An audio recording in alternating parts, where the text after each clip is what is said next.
అందరికీ నమస్కారం. శ్రీమాత్రే నమః. ఎదుటి వాళ్ళు గట్టిగా మాట్లాడితే మనం ఎందుకు భయపడాలి?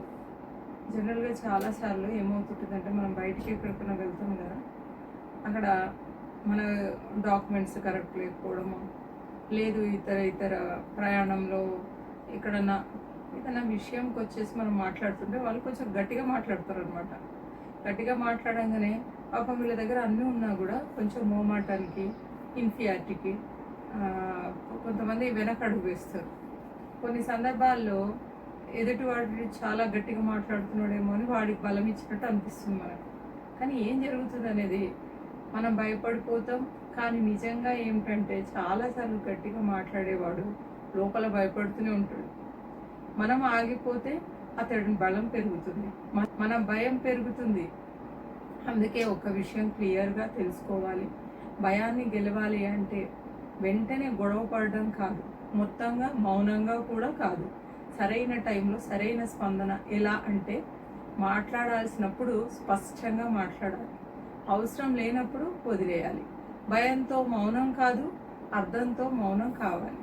మనసులో ధైర్యం పెంచుకోవడానికి రోజు చిన్న నిర్ణయాలు తీసుకోవాలి. మనం సరి అనిపించినదే చేయాలి. భయం ఎక్కువగా ఉన్నప్పుడు ఒక క్షణం ఆగి దైవాన్ని గుర్తు చేసుకోవాలి. అదే మనలో లోపలికి బలం.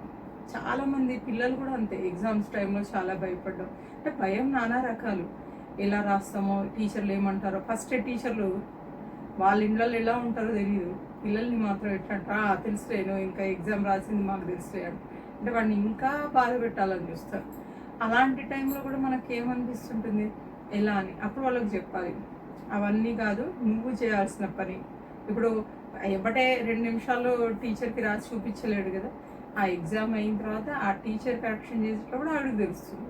అంతే. ఇది కూడా ఏం చేస్తున్నాం ఇక్కడ, భగవంత్ స్మరణ చేయడం వల్ల ఏమైంది, బాడీ ఒక్కసారి యాక్టివేట్ అయిపోతుంది. ఎలా అవుతుందంటే చేస్తుంటే తెలుస్తుంది.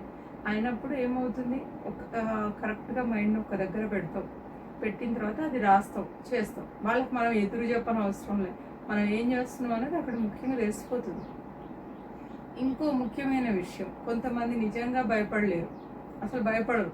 పరిస్థితులు ఏంటి అనేది కూడా చూసుకోరు. పరిస్థితులు అలా ఉంటాయి. అప్పుడు మనం ఏ మార్గం చూడాలి, మనం మెల్లగా నిలబడితే వాళ్ళకు కూడా ధైర్యం వస్తుంది. ఎందుకంటే కొన్నిసార్లు మనం ఎంత చెప్పినా కూడా వాళ్ళు కూడా వినరు. పిల్లలు ఎలా అంటారంటే, నాకు ఇంతే భయం వేస్తుంది అని. కానీ మనమే మెల్లగా దారిలోకి తీసుకొచ్చుకోవాలి. ఇలా కాదు, ఇలా ఉండాలి, ఇలా ఉండాలి, ఇట్లా ఉంటే గుర్తుపడతారు, మనం ఏంటనేది తెలుస్తుంది, మనం గుర్తింపులోకి వస్తాము అని చెప్పడం మన చేతిలో ఉంటుంది. ఆ విధంగా చిన్నగా ఆ భయం పోగొట్టే ప్రయత్నం చేయాలి.